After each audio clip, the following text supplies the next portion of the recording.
온 땅의 주인 되신 주님이 내 이름 아시며 사랑만 돌보네. 어둠을 밝히시는 새벽별, 방황하는 내 맘 주의 길 비추시네. 나로 인함이 아닌 주가 행하신 일로, 나의 행함이 아닌 오직 주로 인하여. 다 함께 사도신경 하심으로 주일 예배 시작하겠습니다. 나는 전능하신 아버지 하나님 천지의 창조주를 믿습니다. 나는 그의 유일하신 아들 우리 주 예수 그리스도를 믿습니다. 그는 성령으로 잉태되어 동정녀 마리아에게서 나시고 본디오 빌라도에게 고난을 받아 십자가에 못 박혀 죽으시고 장사된 지 사흘 만에 죽은 자 가운데에서 다시 살아나셨으며 하늘에 오르시어 전능하신 아버지 하나님 우편에 앉아 계시다가 거기로부터 살아있는 자와 죽은 자를 심판하러 오십니다. 나는 성령을 믿으며 거룩한 공교회와 성도의 교제와 죄를 용서받는 것과 몸의 부활과 영생을 믿습니다. 아멘. 다 함께 찬송가 286장 찬송하시겠습니다.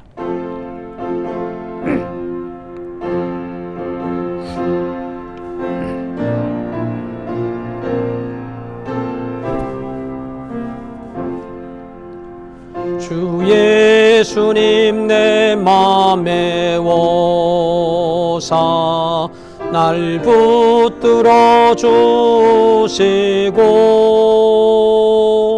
내 마음에 새 힘을 주사 늘 기쁘게 하소서. 사랑의 주 사랑의 주 내 맘속에 찾아오사 내 모든 죄 사하시고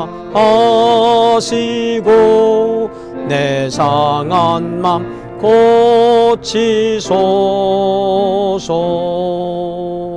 주 예수님 내 맘에 오사 내 소원 다시고 내 무거운 짐 맡아주사 참 평안을 주소서. 사랑의 주 사랑의 주 내 맘속에 찾아오사 내 모든 죄 사하시고 내 상한 맘 고치소서. 주 예수님 내 맘에 오사 날 정결케 하시고 그 은혜를 내 맘에 채워 늘 충만케 하소서. 사랑의 주 사랑의 주 내 맘속에 찾아오사 내 모든 죄 사하시고 내 상한 맘 고치소서. 주 예수님 내 맘에 오사 내 길 인도시고 주 성령을 내 맘에 채워 늘 충만케 하소서. 사랑의 주 사랑의 주 내 마음속에 찾아오사 내 모든 죄 사하시고 내 상한 맘 고치소서.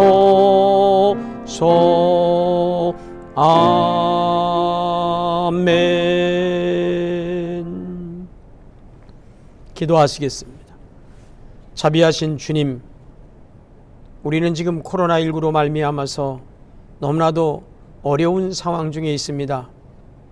그러나 하나님, 오늘 거룩한 성일 맞이해서 주님 앞에 예배할 수 있는 은혜 주시니 감사합니다. 이 시간 동영상으로 예배드리는 성도들을 축복하시고 복되게 하시고 믿음으로 이 어려움을 이겨낼 수 있도록 인도해 주옵소서. 특별히 또한 예물을 드리는 그 모든 손길들 위에 하나님 복을 내려주셔서 하늘의 복과 땅의 기름진 복으로 채우시며 귀한 예물이 쓰여지는 곳에 주의 영광이 드러나게 하시고 몸된 교회가 봉하는 귀한 도구로 쓰여지게 하옵소서. 이 시간 예배를 돕는 모든 손길들 위에도 큰 은혜로 함께 하옵소서. 주님의 이름으로 축복하며 기도드리옵나이다. 아멘.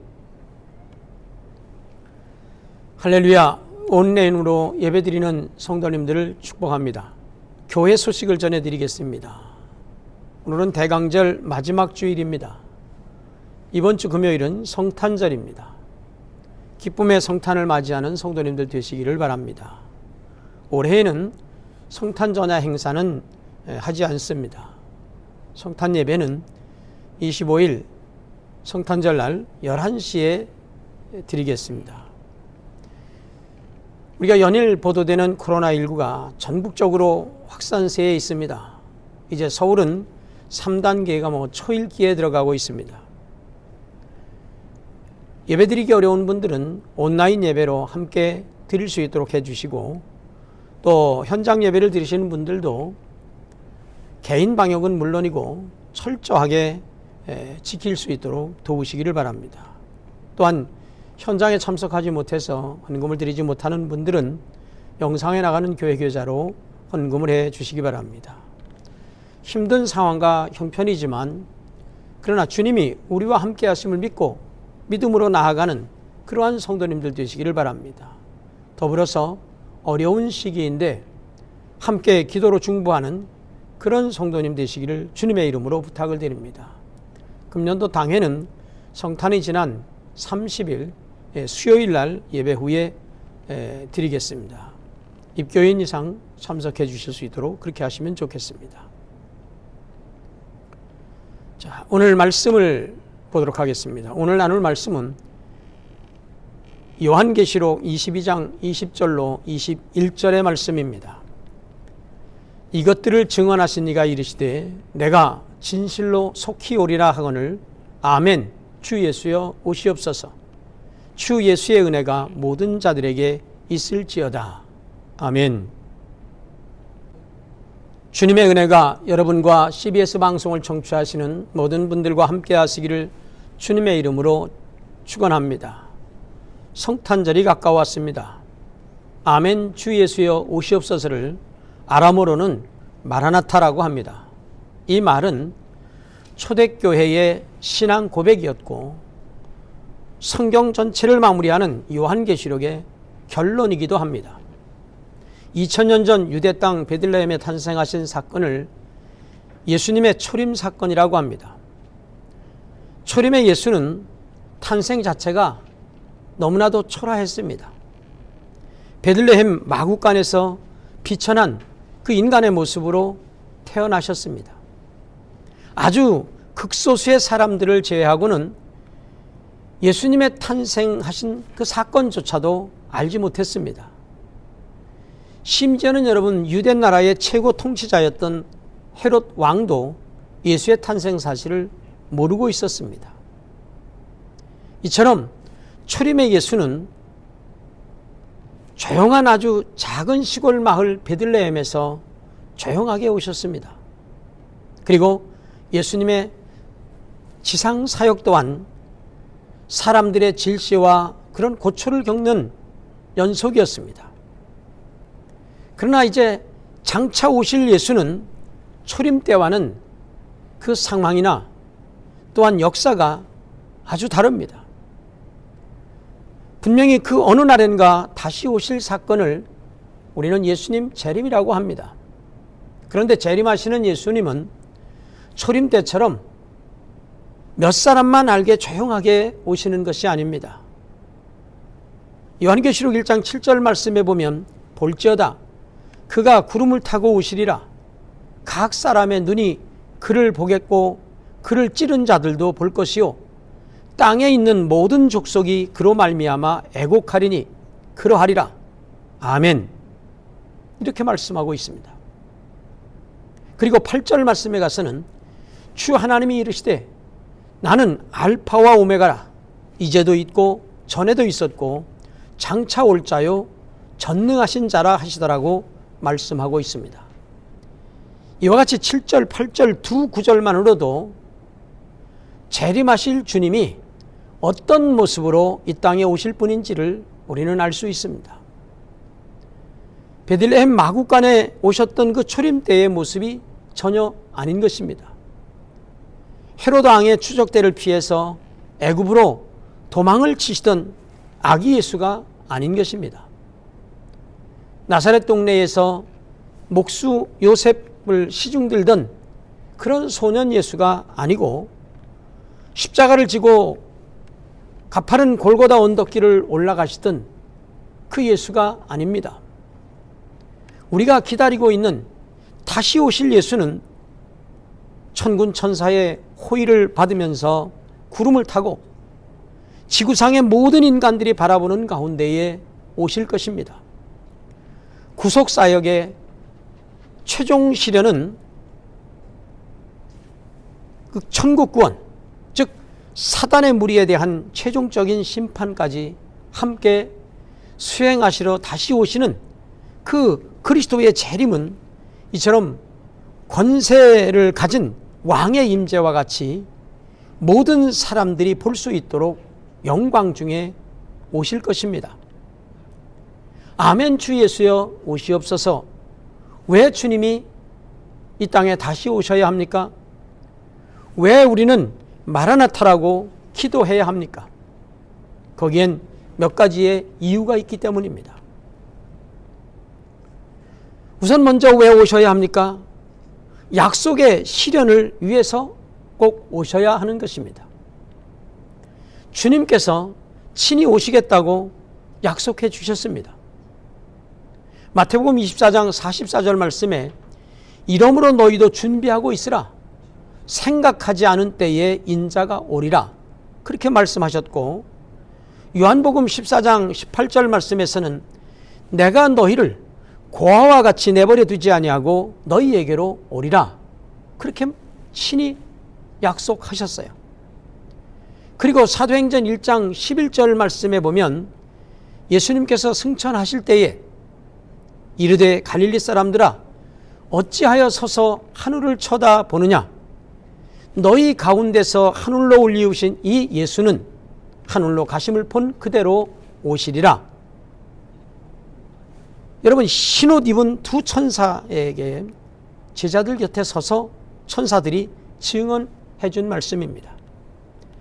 십자가에서 죽으셨던 주님께서 3일 만에 부활하신 후 40일을 세상에 계시면서 자신의 부활을 제자들에게 확인시켜 주신 후에 감람산에서 500명의 증인들이 지켜보는 가운데에 승천하셨습니다.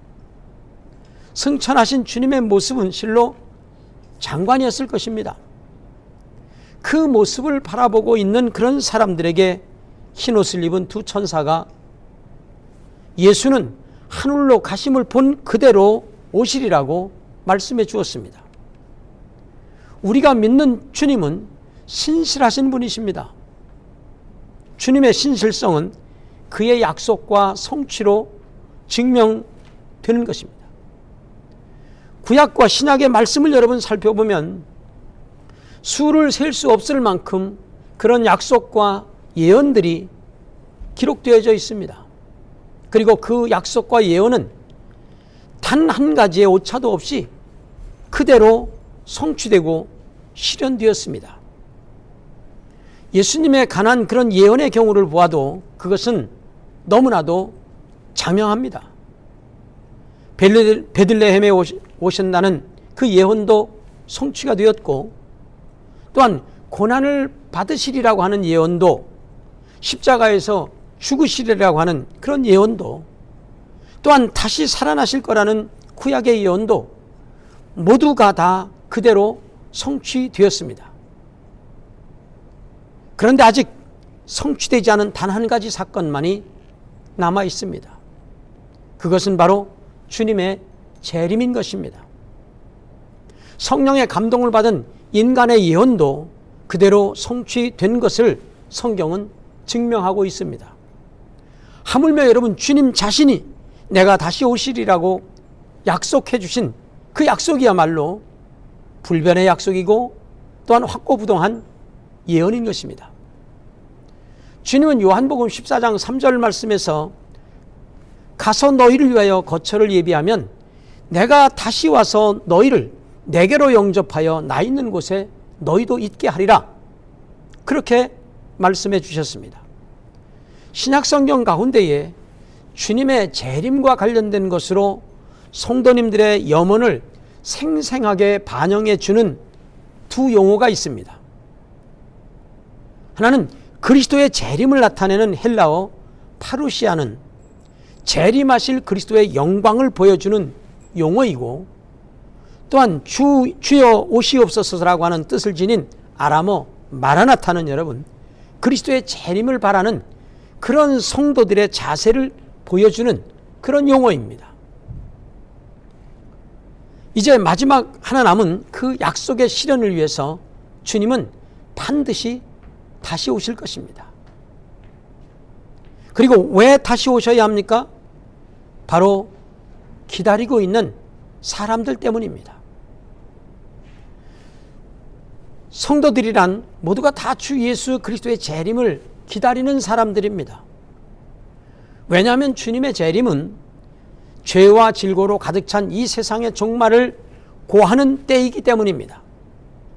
동시에 예수님께서 당신의 십자가의 순환으로 이미 성취하신 그런 구속사역이 이제 온전히 실현되는 새하늘과 새 땅에서의 천국이 도래하는 분기점이기도 하기 때문입니다. 성도는 이러한 미래에 대한 소망을 갖고 있기 때문에 현재의 고난을 참으며 그리스도만을 바라보고 그 재림을 기다리면서 살아갈 수 있습니다. 그러나 이러한 소망은 여러분, 오늘날 우리들만이 가진 것이 아닙니다.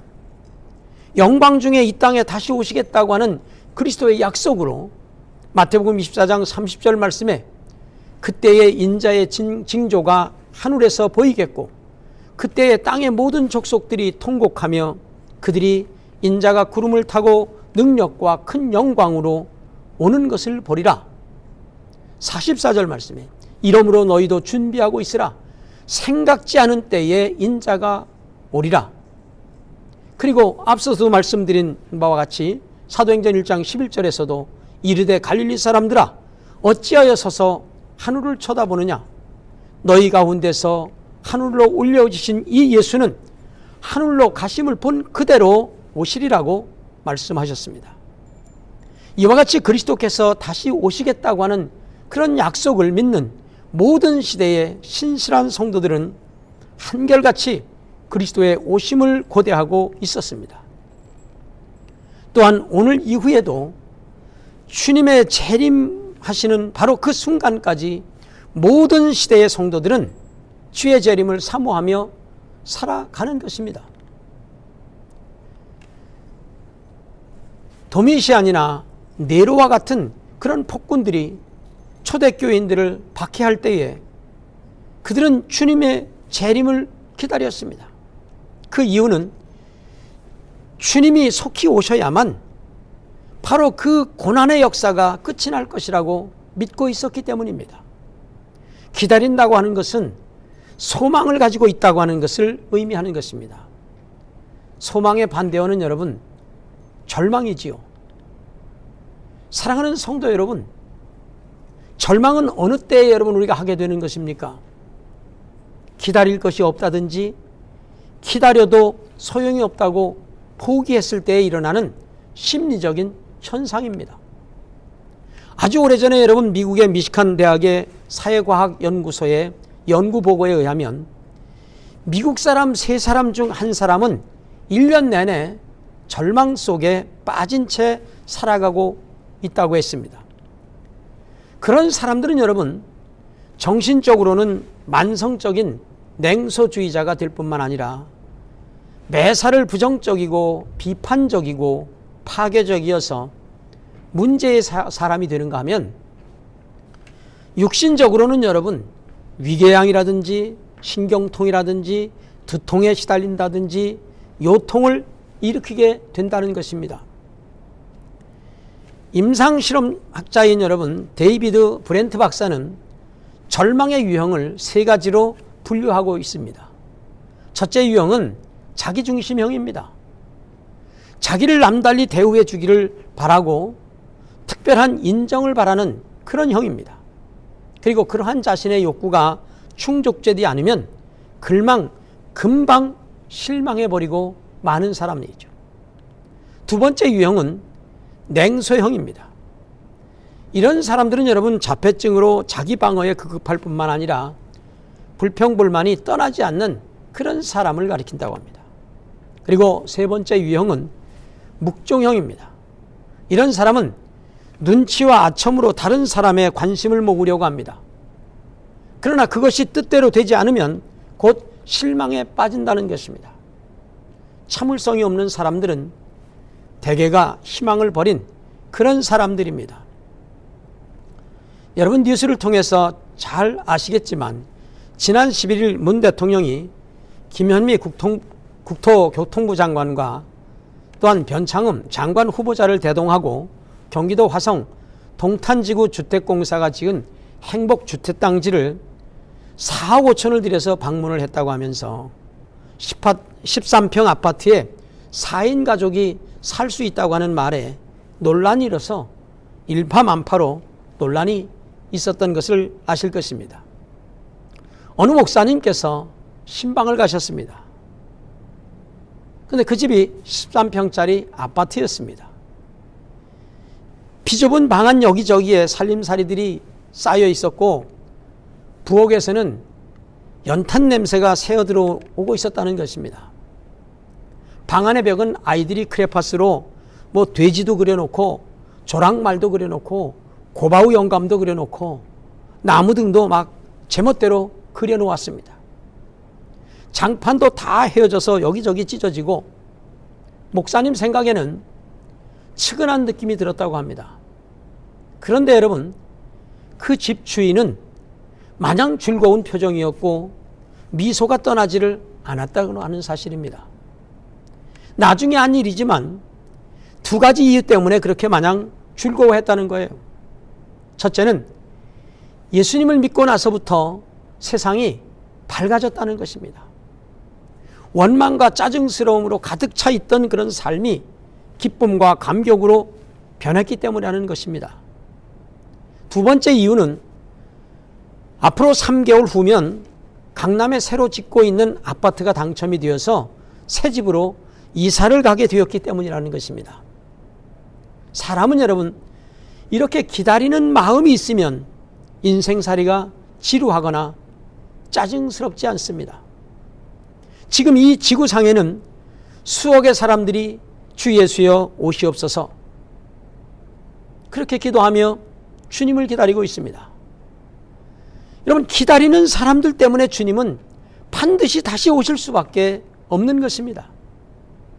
약속하셨으니 그 약속을 믿고 기다리는 그런 사람들을 위해서 오셔야만 하는 것입니다. 그리고 왜 다시 오셔야 합니까? 바로 세상을 심판하기 위해서 다시 오십니다. 우리가 항상 고백하는 사도행전 끝부분에 보면 하늘에 오르사 하나님 우편에 앉아 계시다가 저리로서 산자와 죽은 자를 심판하러 오십니다라고 고백하고 합니다. 이 세상이 이대로 끝나는 것이 아니라는 것을 보여주기 위해서 주님은 반드시 다시 오십니다. 선과 악을 구분하고 의와 불의를 구분하고 믿는 자와 믿지 않는 자를 구분하여 심판하기 위해서 다시 오신다는 것입니다.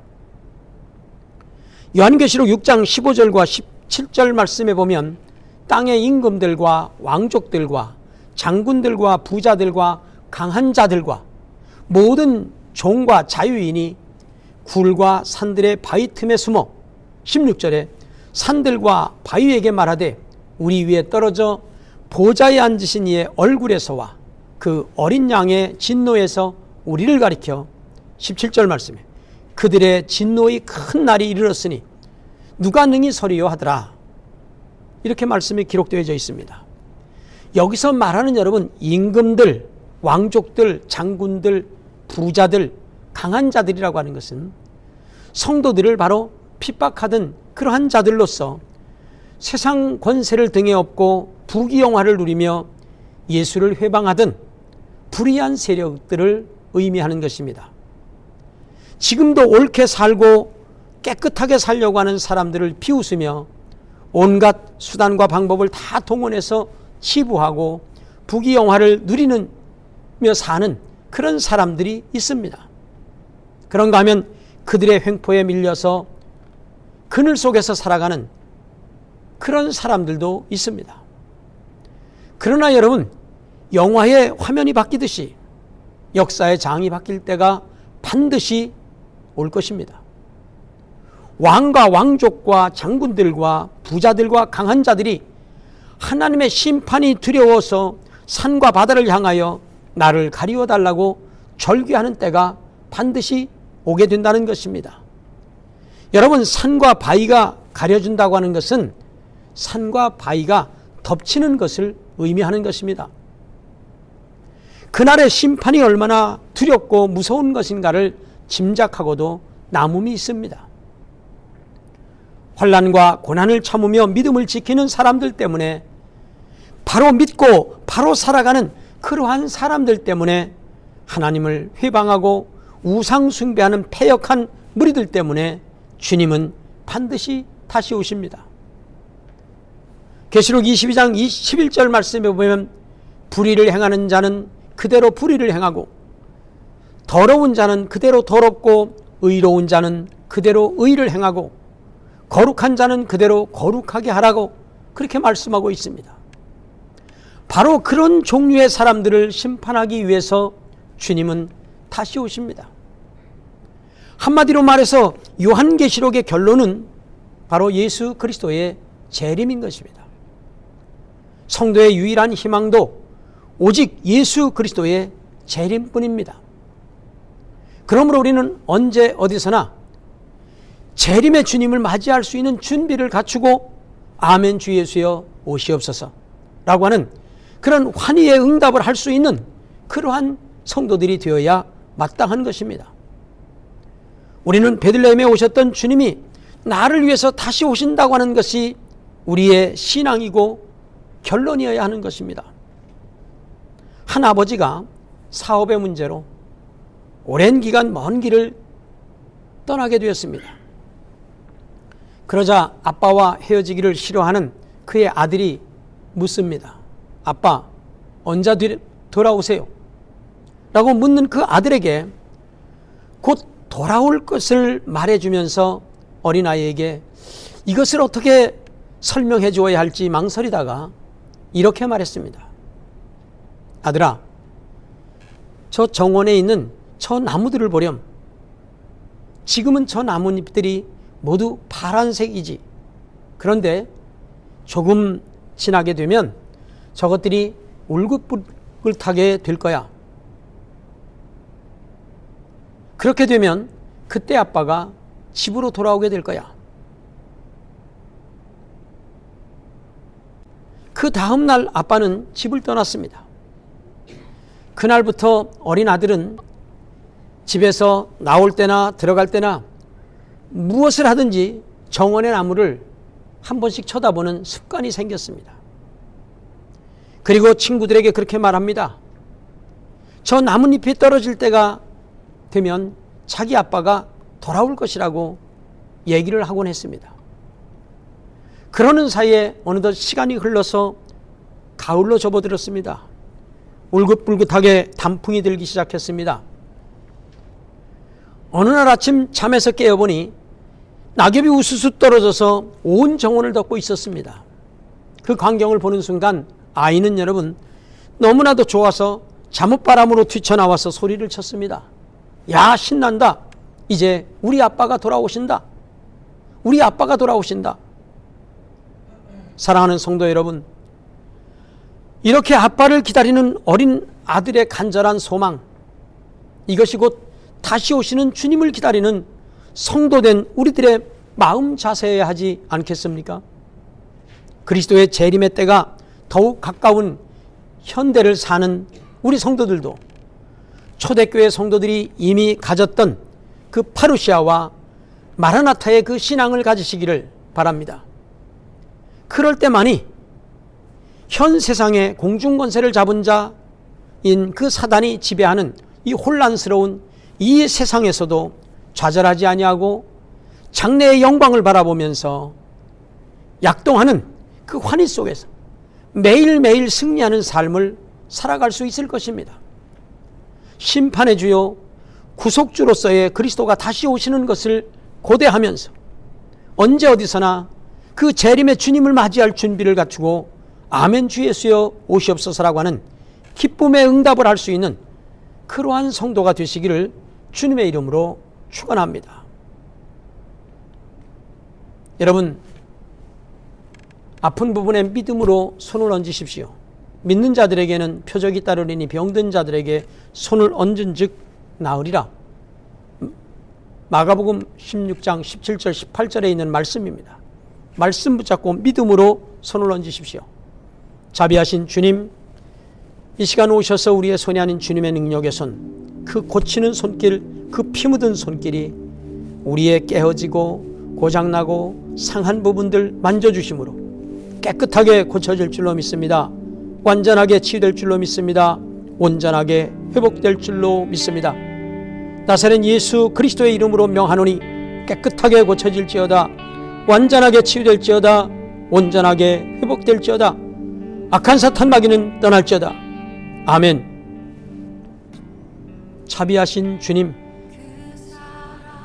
우리는 지금 코로나19로 말할 수 없는 어려움과 고통 가운데 지난 1년을 보내고 있습니다. 아직도 끝이 보이지 않습니다. 더욱더 왕성하게 코로나19로 말미암아서 어려움을 겪고 있습니다. 담대한 믿음을 주시고 주님을 바라보며 이 어려운 난관을 헤쳐나갈 수 있도록 인도하여 주시옵소서. 온 믿음의 가정들을 축복하시고 온 식구들을 강건하게 하시며 지켜주시고 승리할 수 있도록 주님 도와 주옵소서. 이제는 우리 주 예수 그리스도의 은혜와 아버지 하나님의 무한하신 사랑과 성령의 교통하심이 유튜브 동영상으로 예배를 드리는 성도들과 또한 주님 전에 나와 예배드리는 그 모든 성도들 위해 이제로부터 영원토록 함께 하시기를 간절히 축원하옵나이다. 아멘.